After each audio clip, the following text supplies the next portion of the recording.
what do you get when you take Clannad and cross it with Love Chinibyo and Other Delusions, and then sprinkle in a little bit of Persona and a little bit of Welcome to the NHK? Well, it turns out you get a series, bizarrely enough, named Rascal Does Not Dream of Bunny Girl Senpai, or Teenage Pig Does Not Dream of Bunny Girl Senpai. And as a side note, I'm getting kind of tired of these light novel titles being just so long. Like, you don't have to describe the entirety of the show in the title. It doesn't have to be a paragraph.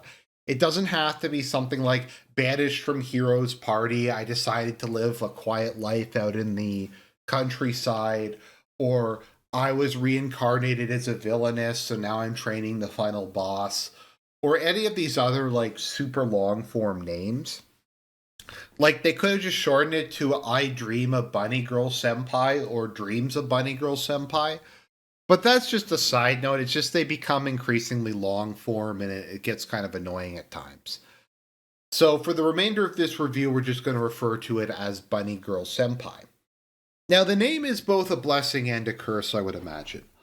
On one hand, you're going through like a series of anime names. You're like, okay, we got Twin Star Exorcist, we got Dragon Ball Z, we got Kaze no Stigma, we got Kill la Kill, and then it just pops out at you, Rascal Does Not Dream of Bunny Girl Senpai.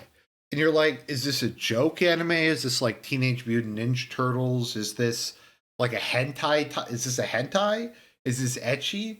Like, what even is this? And then you go to the Wikipedia page and you're like, the genre is psychological supernatural, and it's a seinen, if I'm pronouncing that properly. It's not a shoujo, it's not a shonen, it's a seinen. And then you're just like, what? How can an anime that has Bunny Girl Senpai in the title be like a serious psychological supernatural show? Well, it turns out that the whole Bunny Girl thing is only literally like in one episode. I think the bunny costume makes an appearance in a second episode as a joke, and there is a certain bunny motif to the character in that she wears a bunny hairpin and she has like a rabbit shaped phone case. But it's very just kind of peripheral to the show. And I feel like it was put in there solely just to draw attention to it and maybe get people to watch the first couple of episodes. And I mean, once again, you have something like Textolize, or however you're supposed to pronounce it. You're like, that's the most generic cyberpunk name of all time. And then you see this, you're like, I don't know, it's there's a cute bunny girl in it. I might as well give it a try. How weird can it be? And it turns out pretty weird. So let's take a step back and let's talk about our two main characters. So we have Sakura and we have Mai, who are our two main characters. Sakura is I actually like him a lot. I kept calling him a Sigma male throughout it. A lot of people are scared of him and he has kind of a bad reputation. There's something in this show called adolescent syndrome, and it's not Chinibyo, because I was actually watching the sub of this and they don't say Chinibyo. So apparently there's like an adolescent syndrome that's not Chinibyo, which is kind of weird, but I guess it's just a thing in Japan.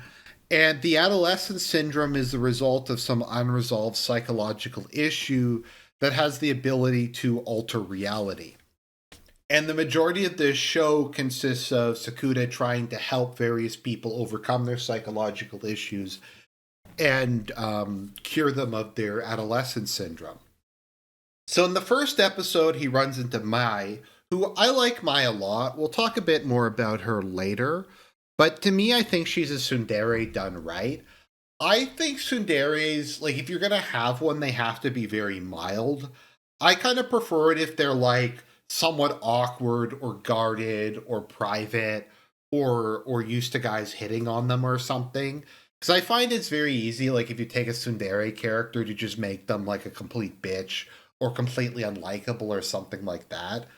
So she's a very like mild tsundere who just gets embarrassed sometimes. I think she's used to, because she's like an actress and a model, she's used to guys hitting on her. And Sakura tends to be rather forward with a lot of the stuff he says. So while she occasionally steps on his foot, it's not like Taiga or like a lot of tsunderes you see in other things.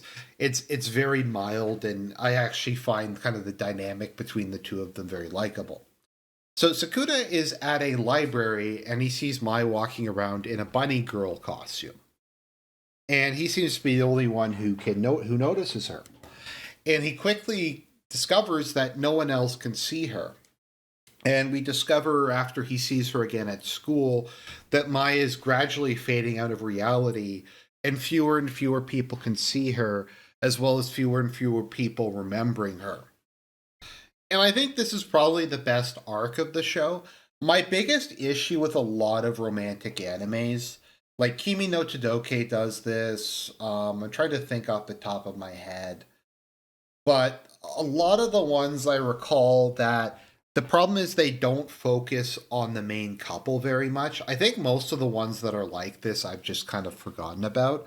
Where like the main couple gets together in the first couple episodes or something, and then the focus is on all these like random side characters, many of whom are not very interesting and not very likable.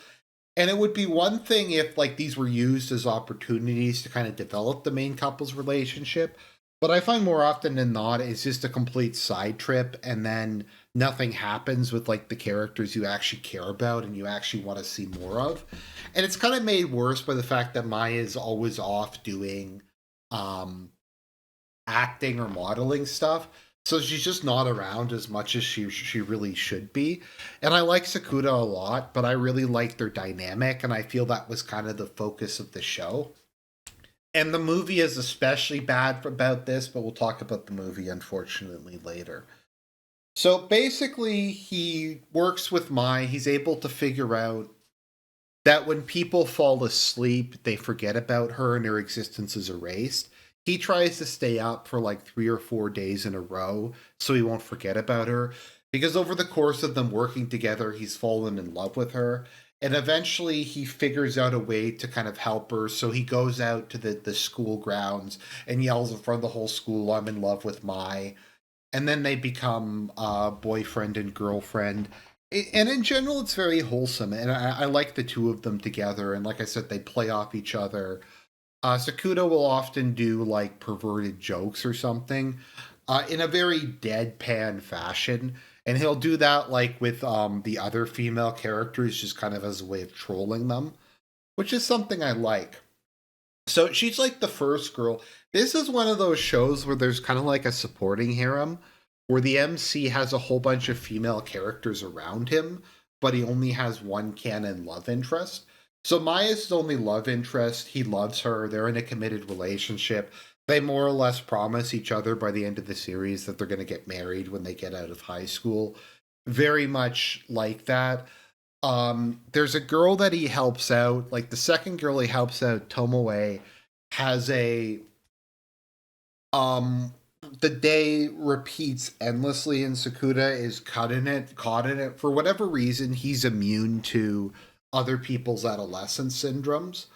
So whenever it's repeating, he's stuck in the day and he tries to help her get through it. And it turns out that she's fallen in love with him. What's interesting is, as a way of trying to end the time loop, he has to basically pose as his girlfriend, as her boyfriend.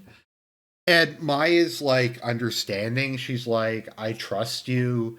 You came to me and told me about this. I get there's this weird supernatural stuff going on. I'm not going to throw a hissy fit about it. And if he like hangs out with other female characters, she doesn't like act super jealous. It just kind of turn into a bitch. And they like will have communication, and Sakuda's like, oh, I have to go deal with this one girl or something. I have to go help her. I'm not cheating on you. And she'll just be like, okay. And it's always weird in these shows like where there's not like fake drama and the couple actually seems to genuinely like each other and communicates properly. And what a great thing. So he helps her out. He helps out another girl who splits into two sides. Like there's one side which is kind of a thought who starts an OnlyFans account, and the other side who's kind of the more normal person, and he helps them merge together. His sister's a Hikikimori who's been in the house for like the last 5 years, and he helps her to get over that and get out of the house. And they just kind of go from girl to girl, and he helps them out, getting out of the various situations. Like I said, the issue I have is that Mai gets completely sidelined as the show goes on. And it's just Sakuda with the next girl.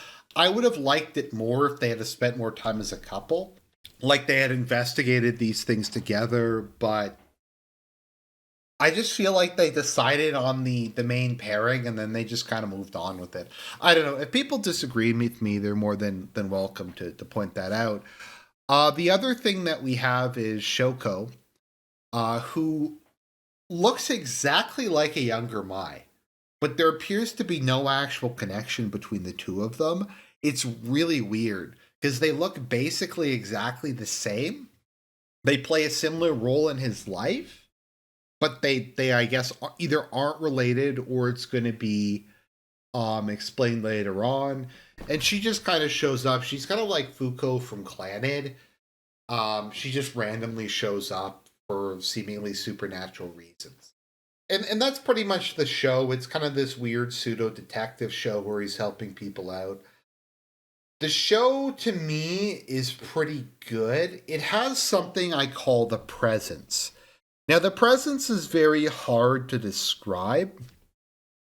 It's something particularly stuff from like the 70s and 80s has. It's a certain excruciating slowness to it that makes it feel like the show's not going anywhere. Now, someone attempted to describe this to me at one point, what it actually is.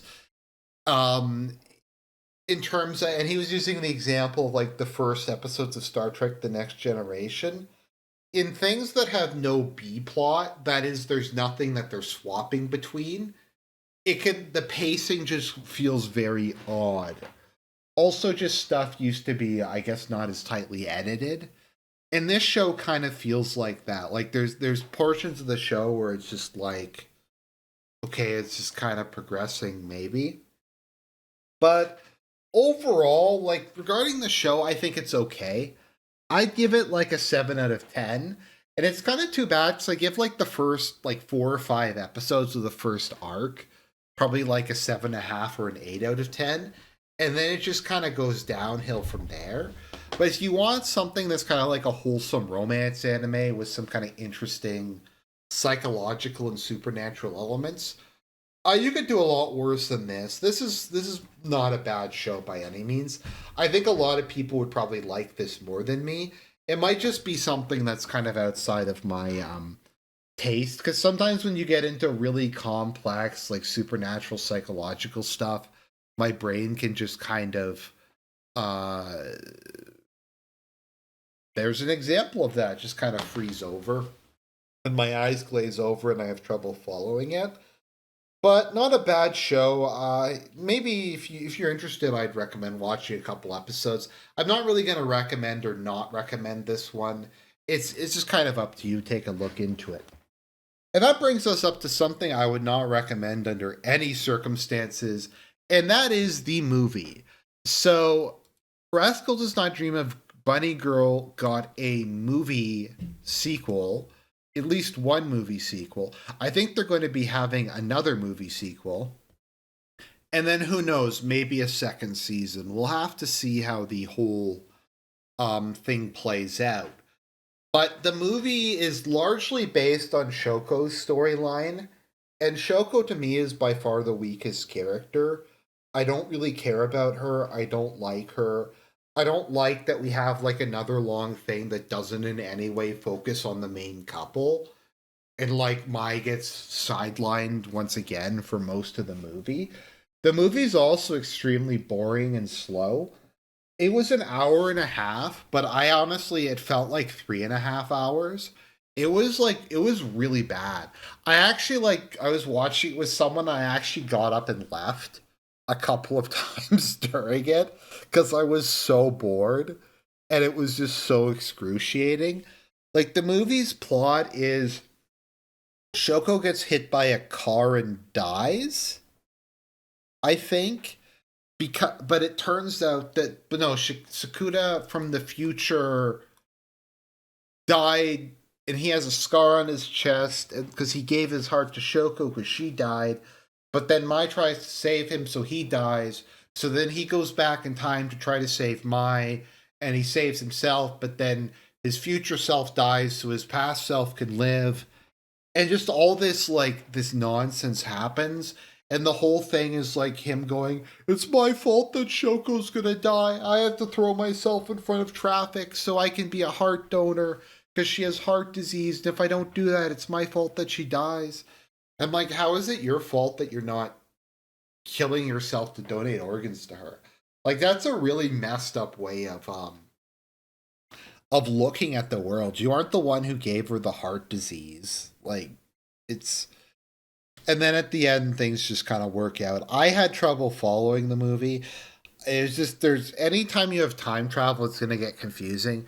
When you have time travel and you combine it with bad writing, bad pacing, uninteresting characters, and just generally make it low quality, you get the movie version of this, which I would not recommend watching. Like there's bad things I would actually recommend people watching. Like I highly recommend people watch Rent a Girlfriend because that is just a complete dumpster fire, and it's amazing and it's hilarious. But the movie for this is just bad.